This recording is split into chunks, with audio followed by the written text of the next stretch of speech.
Director Mukesh Murari.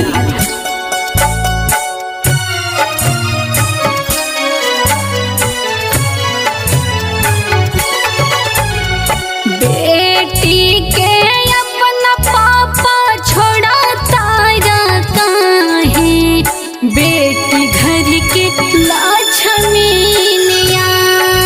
ए पापा बेटी घर के लक्ष्मीनिया, घरवा से अपना पापा साथ छोड़वाला, बेटी घर के लक्ष्मीनिया।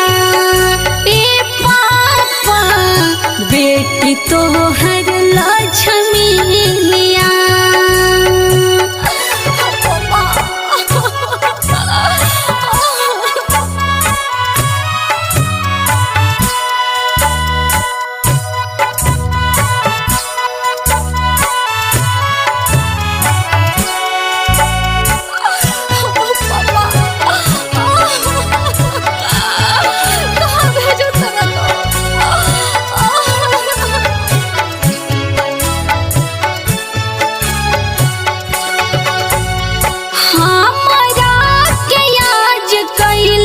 अपना से अलगा घरवा से दूर कैला, अपने कहल का पापा।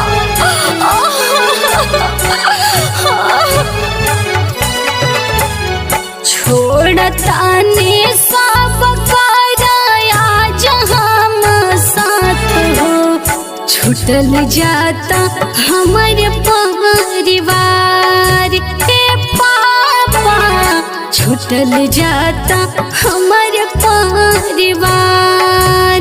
के पापा छूटल जाता हमारे परिवार। के पापा रहीला छनिया तोहार।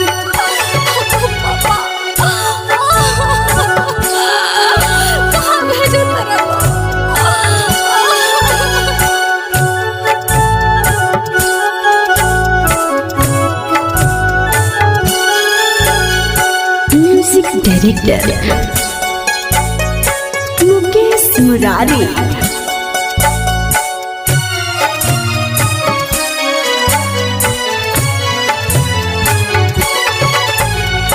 बेटी तो से उताने बा हमारो प्रीति हो, दुनिया के सारा ये चलता रीति हो।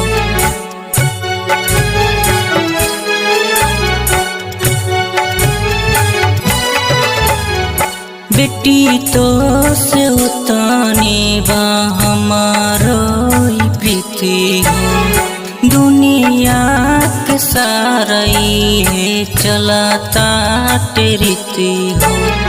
कहियो न हमरा से दूर जइबू बेटी, बाटे तोहरा खती हमर प्यार। ए बेटी बाटे तोहरा खती हमरो प्यार। बेटी के अपना पापा छोड़ता रहता है, बेटी घर के लक्ष्मीनिया। ए पापा बेटी घर के